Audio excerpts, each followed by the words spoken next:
In today's video, I'm showing you how to use Hidden Steam Features Part 2, and this one is all about finding useful account information that most players never even look for. If you've ever wanted to see more details about your Steam account, your activity, or your purchase-related info, this guide will walk you through it step by step in the easiest way possible. If this video helps, make sure to hit that like button and subscribe for more simple tech tutorials just like this. All right, let's jump in. First, go to the Steam website and sign into your Steam account. Once you're logged in, look at the top of the page and click Support. This takes you into the Steam Help area, where you can access different account tools and support options.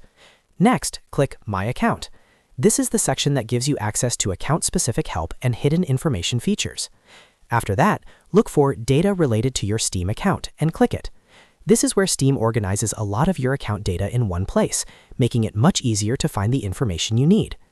Now inside this section, click General Account Details. Here, you can view important information connected to your Steam profile and account setup. If you want even more detail, you can also click Purchase History and other account information options available on the page. This is especially useful if you want to review past transactions, check account records, or simply learn more about what Steam stores on your profile. Take your time and explore each section carefully, because Steam hides a surprising amount of useful data inside these menus. And that's really the hidden trick here. Most people only use Steam for games, but it also has a powerful account information area built right in. So now you know how to navigate to those hidden Steam account details in just a few clicks. If you found this helpful, please give the video a like, subscribe to the channel, and turn on notifications so you don't miss part 3. Thanks for watching, and I'll see you in the next one.